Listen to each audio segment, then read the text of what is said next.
Hello IBS family, কেমন আছেন সবাই? আশা করি ভালো আছেন। আমি খুব ভালো আছি। তো আইবিএস এর অ্যাকচুয়ালি সিমটমসগুলো কি এবং আইবিএস এর টাইপগুলো কি, এগুলো নিয়ে একটু আলোচনা করা উচিত। যদিও এগুলো আপনারা সবাই জানেন, তারপর আর একটু বলি। এবং কোন টাইপের পেশেন্টদের কী কী রিফ্লেক্স হয় এবং কোন টাইপের পেশেন্টদের কী কী ব্যাকগ্রাউন্ড সিমটমস থাকে সেগুলো নিয়ে একটু আলোচনা করব। তো আপনারা সবাই জানেন যে আইবিএস হচ্ছে তিন ধরনের। একটা হচ্ছে আইবিএস সি, মানে আইবিএস কনস্টিপেশন, যেটাতে আপনার কনস্টিপেটেড থাকবে। হ্যাঁ, আরেকটা হচ্ছে আইবিএস ডি, যেটা হচ্ছে ডায়রিয়া। আর একটা হচ্ছে মিক্স, সেটা হচ্ছে অল্টারেট, মানে কখনো লুজ মোশন, কখনো হচ্ছে কনস্টিপেশন। তো এই হচ্ছে আইবিএস এর তিনটা টাইপ। তো এই তিনটা টাইপের মধ্যে আইবিএস ডি যাদের, তাদের হয় কি, তাদের আপনার অ্যাবডোমিনে খাবারটা যাওয়ার পরেই আপনার টয়লেটের বেগ চলে আসে এবং টয়লেট করতে হয়, টয়লেটের চাপ আসে এবং টয়লেটে যাইতে হয়, ইমিডিয়েট যাইতে হয় আর কি। এবং ওনাদের 5 থেকে 6 বার, কারো 10 বার, 8 বার এরকম হিস্ট্রি থাকে।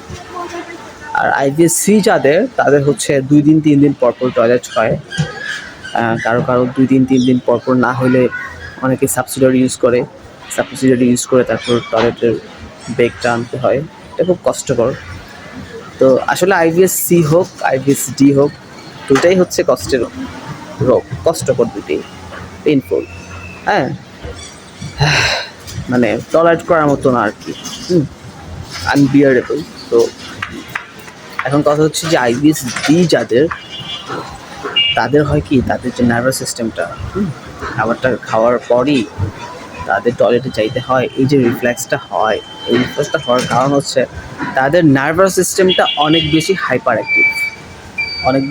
অ্যাক্টিভ।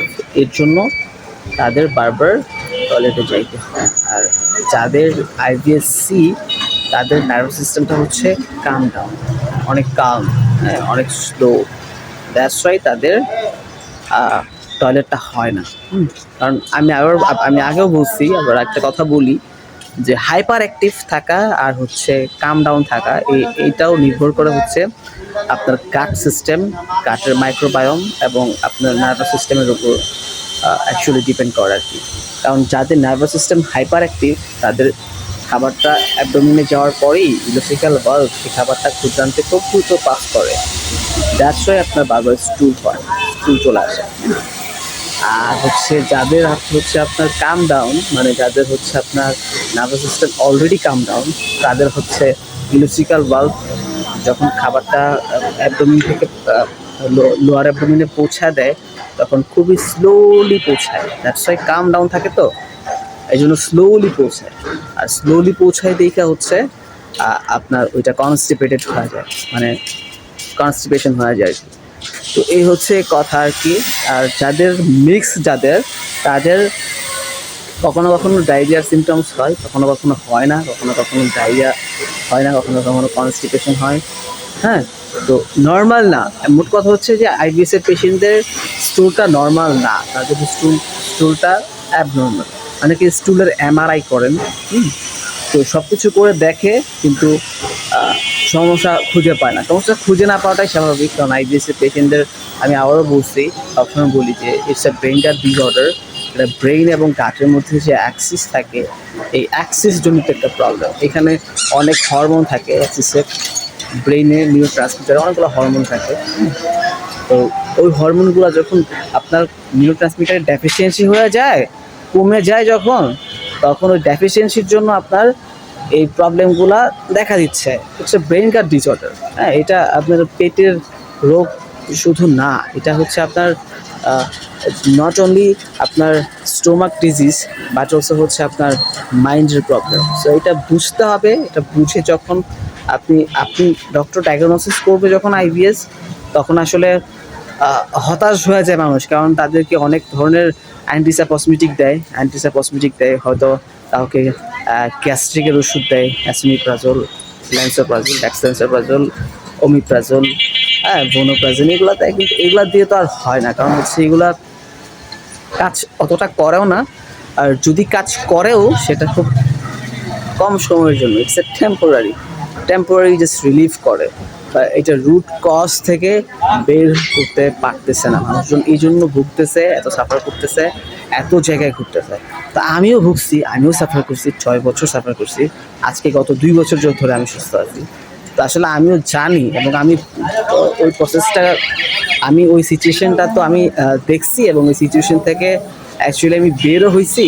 তা আমার আসলে জানা আছে কী কী কম্বিনেশন, কী কী লাগে, কী কী সাবস্টেন্স দিতে হবে কাঠের মধ্যে, তাহলে কাঠ মাইক্রোবায়োমটা ঠিক থাকবে। হ্যাঁ, তো এটা আসলে আমি আবারও বলতেছি, এটা আসলে ব্রেন গাট ডিসঅর্ডার, এবং এটা আপনার পেটের সমস্যা শুধু না, এটা যতটা না পেটে, এটা 50% হচ্ছে আপনার, 50 না অ্যাকচুয়ালি 40% বা 30% হচ্ছে আপনার পেটের সমস্যা, বাকি 60 to 70% হচ্ছে এটা আপনার মানসিক সমস্যা।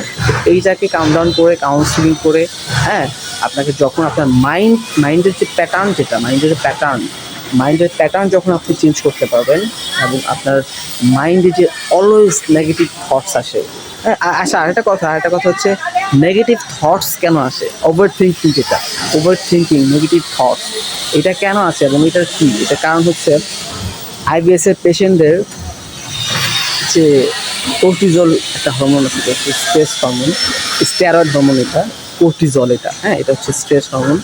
তা আইবিএস এর পেশেন্টদের হয় কি, এই কোর্টিজল এত বেশি সিক্রেশন হয় আপনার মানে মাইন্ডের মধ্যে, কনস্ট্যান্ট আপনার মাইন্ডের মধ্যে কোর্টিজল রিলিজ করতেছে, এবং এত বেশি কোর্টিজল রিলিজ করতেছে যার জন্য আপনার মাইন্ড শুধু চিন্তাই করে, দুশ্চিন্তা ছাড়া বা নেগেটিভ থটস, ওভার থিঙ্কিং, মানে যত মাইন্ড রিলেটেড প্রবলেম সব আপনার এই কোর্টিজল কনস্ট্যান্ট রিলিজ করতেছে দেখে হচ্ছে। এর জন্য আপনার খাবার যে হজম করতে হবে, এটা কিন্তু ব্রেন থেকে হয়। আমরা যখন একটা কাজ করি, আমরা একটা কাজ করতে যাচ্ছি, এটা কিন্তু আমাদের ব্রেন সিগন্যাল দেয়, হ্যাঁ কাজটা করা উচিত, তখনই কিন্তু কাজটা করি, আমাদের নার্ভগুলো কাজ করে। ঠিক তেমনি পেটের মধ্যেও এক ধরনের সিগন্যাল রিচ হয়, যেটার মাধ্যমে খাবারটা হজম হয়। কোর্টিজল যখন কনস্ট্যান্ট রিলিজ হয়, তখন খাবার হজম করার জন্য যে আপনার দরকার, যে আপনার এই খাবার হজম করার জন্য আপনার যে প্রপার যে সিগন্যালটা রিচ করা দরকার, ওইটা আসলে প্রপারলি রিচ করতে পারে না। তো এই জন্যই বলছি যে ইটস এ মাইন্ডের problem, it's a mind disorder, brain gut disorder এবং সাইকোলজিক্যাল ডিসঅর্ডার। সো এটাকে যখন আপনি কম্বিনেশনে সলিউশন করবেন, মাইন্ডকে রিফ্রেশ করতে পারবেন, ব্রিদিং এক্সারসাইজ করবেন, মেডিটেশন করবেন, হ্যাঁ, বা অনেকে সিবিটি দেয়, সেটা করতে হবে, সবাইকে করতে হবে তা না, মাস্ট বি, কিন্তু এটা করা ভালো, করলে বেনিফিশিয়াল। তো ওইগুলা করে যখন আপনি পেটের মুভমেন্টটা, পেটের মোটিলিটিটাকে যখন আপনি আগের পর্যায়ে আবার নিতে পারবেন, তখনই আস্তে আস্তে আপনি রোগটাকে হিল করতে পারবেন, বেরোতে পারবেন। হ্যাঁ, তো অনেকগুলো ভিডিও করছি, অনেক ভিডিও করি, এখন অত সময় নাই হাতে। তো যখন ফ্রি থাকি তখন মনে হয় যে একটু ইনফরমেশন আপনাদেরকে প্রোভাইড করা উচিত, তো সেই জায়গা থেকে একটু ইনফরমেশন প্রোভাইড করি, দ্যাটস ইট।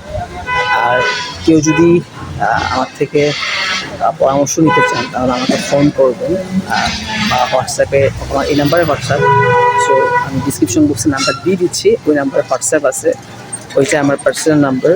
সো আপনারা হোয়াটসঅ্যাপে আমাকে মেসেজ করবেন বা ফোন করবেন, বা আমার কন্ট্যাক্ট নাম্বারে ফোন করবেন, আমি আপনাদেরকে সুপরামর্শ দিয়ে সহযোগিতা করতাম। হ্যাঁ, দ্যাটস অল ফর টুডে। ধন্যবাদ।